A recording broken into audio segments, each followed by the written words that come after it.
بسم اللہ الرحمن الرحیم۔ محترم ناظرین، السلام علیکم۔ ایک یہودی کو رسول خدا صلی اللہ علیہ وآلہ وسلم سے چند دینار قرض واپس لینا تھا۔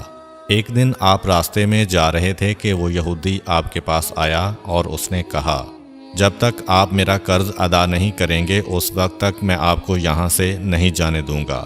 نبی اکرم صلی اللہ علیہ وآلہ وسلم نے فرمایا، اس وقت ادائیگی کے لیے میرے پاس کچھ بھی نہیں ہے۔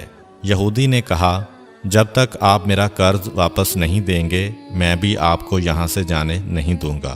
آپ نے فرمایا، اگر یہ بات ہے تو میں تیرے ساتھ یہیں بیٹھ جاتا ہوں۔ یہ کہہ کر آپ اس کے ساتھ بیٹھ گئے۔ جیسے جیسے وقت گزرتا گیا آپ کے صحابہ وہاں جمع ہوتے گئے۔ جب انہوں نے یہودی کی یہ جسارت دیکھی تو انہوں نے اس کو سزا دینے کا ارادہ کیا۔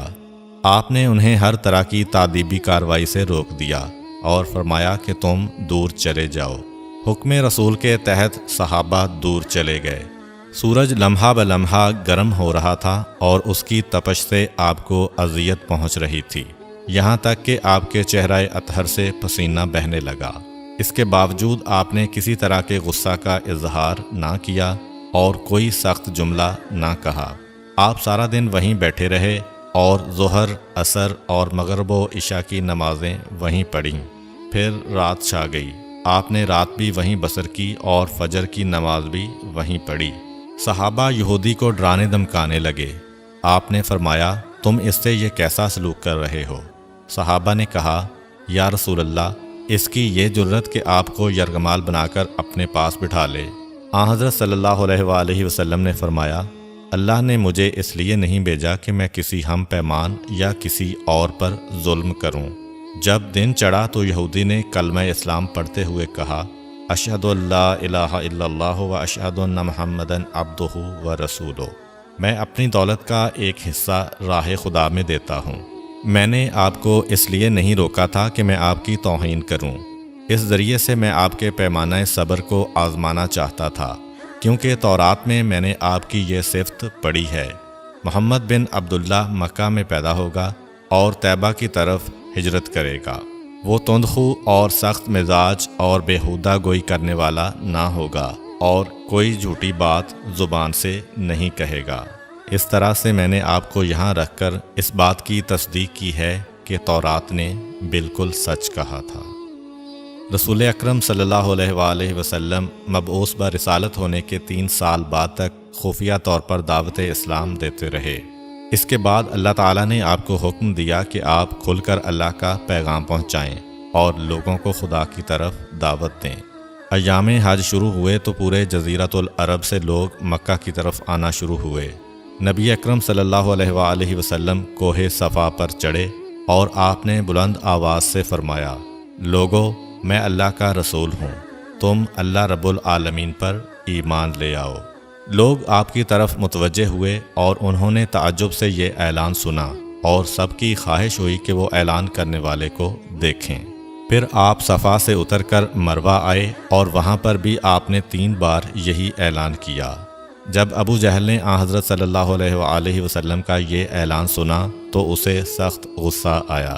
اس نے زمین سے ایک پتھر اٹھا کر آپ کی پیشانی پر مارا، جس سے آپ کی پیشانی زخمی ہو گئی، خون بہنے لگا اور آپ کا پورا چہرہ لہو لہان ہو گیا۔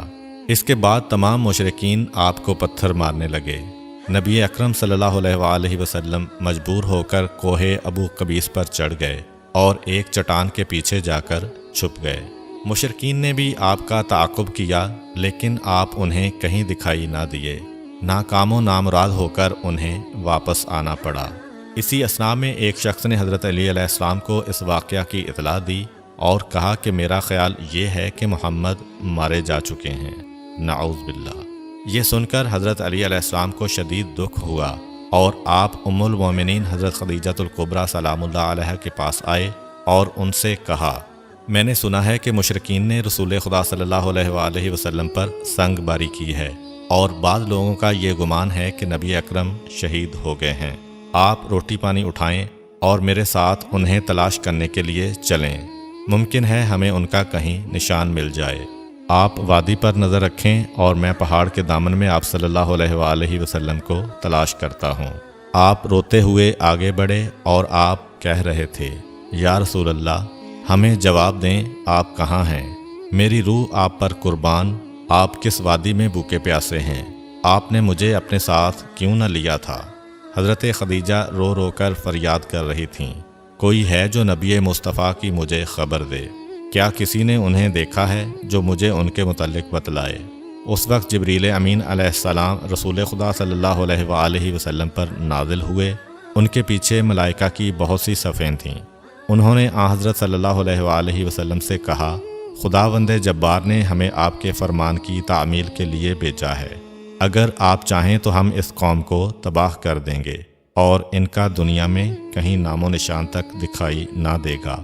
رحمت للعالمین نے فرمایا، میں نبی رحمت بنا کر بھیجا گیا ہوں، میں عذاب و انتقام کا حامی نہیں ہوں۔ پروردگار میری قوم کو معاف کر دے، وہ مجھے جانتے نہیں ہیں۔ جبریل امین علیہ السلام نے حضرت صلی اللہ علیہ وآلہ وسلم سے کہا، خدیجہ سلام اللہ علیہا آپ کو تلاش کر رہی ہیں۔ خدیجہ کے رونے نے آسمان کے فرشتوں کو رلا دیا ہے۔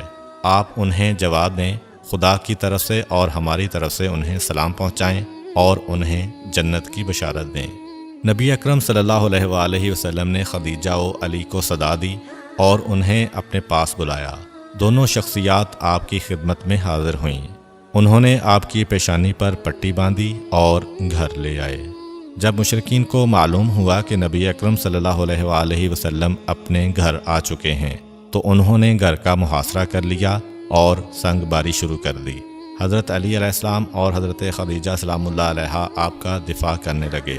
جب سنگ باری میں معمولی سا وقفہ ہوا تو حضرت خدیجہ گھر سے نکلیں اور انہوں نے چیخ کر کہا، فرزندان قریش، کیا تم سے حیا رخصت ہو گئی ہے؟ تم اپنے قبیلہ کی معزز اور محترم خاتون کے گھر پر سنگ باری کرنے لگے ہو۔ اگر تمہیں خدا کا خوف نہیں ہے تو دوسرے لوگوں کو اپنے اوپر ہنسنے کا موقع نہ دو اور اپنے لیے ہمیشہ کی ذلت و بدنامی تو نہ خریدو۔ جب مشرکین نے حضرت خدیجہ سلام اللہ علیہا کی گفتگو سنی تو ندامت کے مارے ان کے سر جھک گئے اور وہ شرمندہ ہو کر اپنے گھروں کو چلے گئے۔ نبی اکرم صلی اللہ علیہ وآلہ وسلم نے دعوت اسلام کا آغاز ان روح فرسا واقعات کے ساتھ کیا تھا۔ آپ پر کروڑوں سلام ہوں۔